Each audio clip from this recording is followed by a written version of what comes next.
Hi, everybody. This is our first chance to interact. My name is Mrs. Trisha Fox, and I will be your instructor for this dual credit English 110 course. So with that, I wanted to show you a little bit about what the class will look like, where you can find content, and go through a brief introduction. So again, this is for the dual credit English 110 course, and hopefully we will be able to do some Zoom meetings like this throughout the semester where we'll actually be able to interact with one another. So this, once you click into the course off of your Blackboard course site, this is essentially what your course will look like. You'll see under course information on the left, it will bring you to this page. This page contains the syllabus, which you'll want to take a look at and make sure you understand. Once you click on it, it will open up. It contains the introduction that we'll be going through in just a few minutes, as well as a writing rubric for all the assignments that you'll be doing for the class, so you understand how you'll be graded on all of the papers. There's a revision checklist for you as you write papers. It's oftentimes helpful to have a checklist that you can go through and just verify that you are doing things appropriately for the writing task. There's tips for college writing. That's one of my favorite documents because it reminds you of things about writing specifically for college that maybe you haven't heard yet in high school. And so that's definitely one you're going to want to take a look at leading up to class getting started. There's also a link to the Purdue OWL, which is a wonderful resource for understanding MLA, creating references, and creating in-text citations, as well as a link to plagiarism.org in case you struggle with using outside sources and integrating them appropriately, which we'll be talking through throughout the semester. There's also a wonderful tip sheet on rules for using commas. That is the #1 error that we see in writing. So this provides you with helpful advice on using commas appropriately. I've provided a sample MLA works cited page so you get a feel for what your works cited page should look like. And then there's also a link to my own personal Google Sites webpage. You can take a look at that just for fun. So what we're going to do first is we're going to scroll up and we're going to take a look at the English 110 introduction and PowerPoint. So what you'll do is you'll see it at the bottom of your screen when you click on it. If you don't have Microsoft Word or Microsoft Office on your computer at home, you can get free access to Microsoft Office if you contact the IT personnel here at ICC. You will be able to get a free copy of that information. So let's just talk about a little bit of our introduction to the course and the expectations that we have. Right on the screen there, you'll see the email contact where you can reach me if you have any questions. So please use that for all contact with me. So for us, particularly with it being an online class, you'll definitely need to be prepared. As you work in class, you'll need to make sure that you have printed PowerPoints with you as you're working through assignments.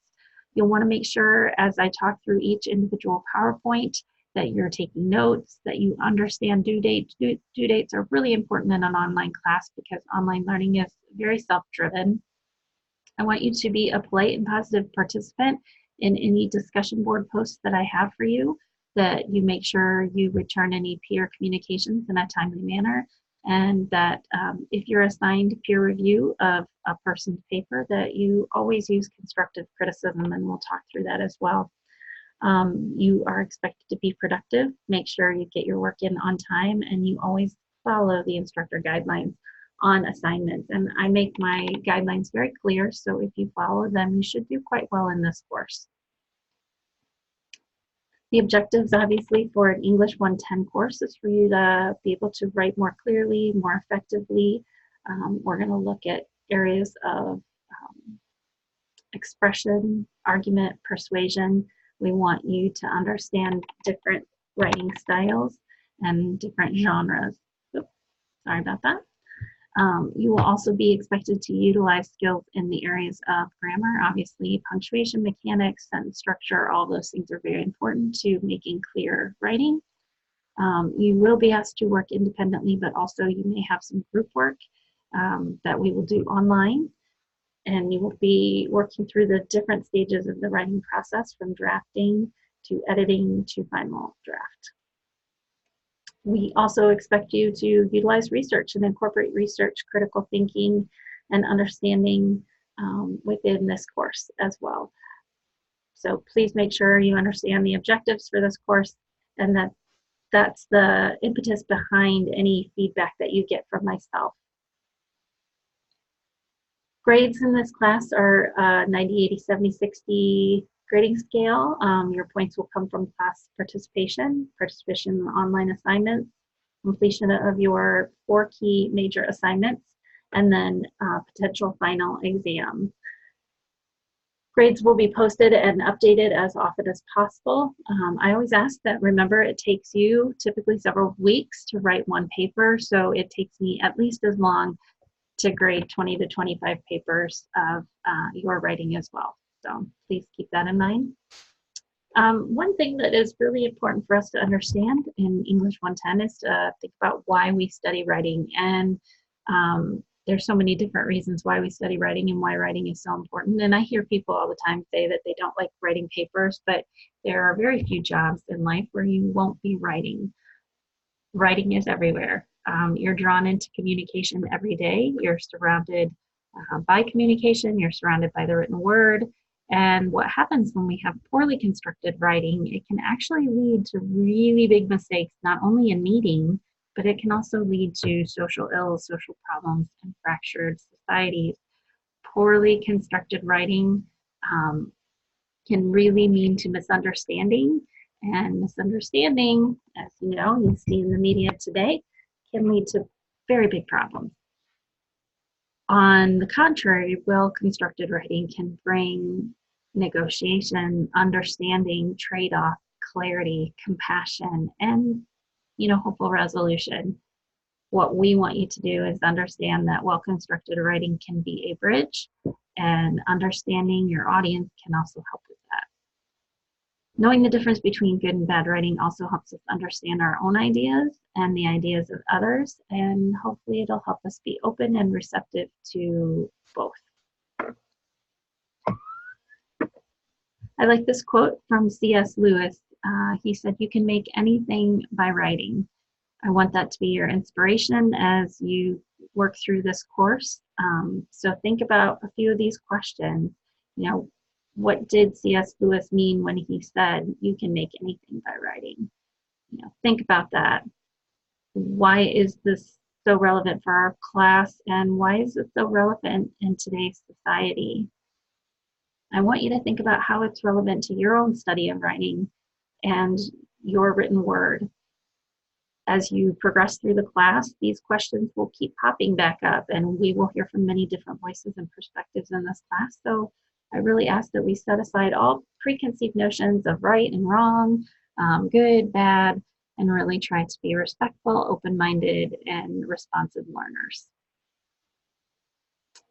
I always like to make a little bit of a pledge to my students, so I want you to consider what you would pledge to your own learning, but from my perspective, I'll trust you until you give me a reason to otherwise. If your grandma dies 3 times in a semester, that might be cause for suspect. I will always try to respect you and work with you to solve problems in your writing or things that you'd want to address.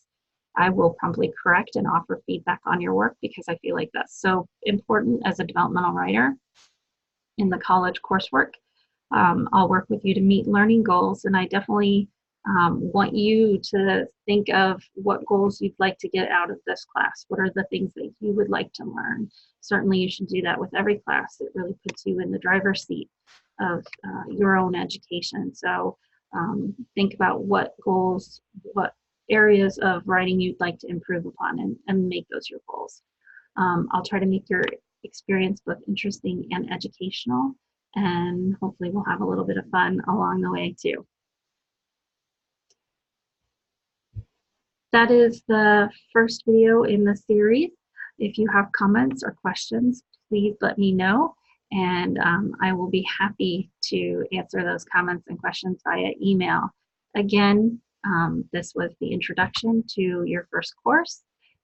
If you'd like, you can venture further into the course site by looking at the Assignments tab. The assignments will bring up all the different assignments that we have in the course site. You can look at those if you want. And then you can also take a look at the discussion board to get a preview of some of the discussions that you'll be looking at later on.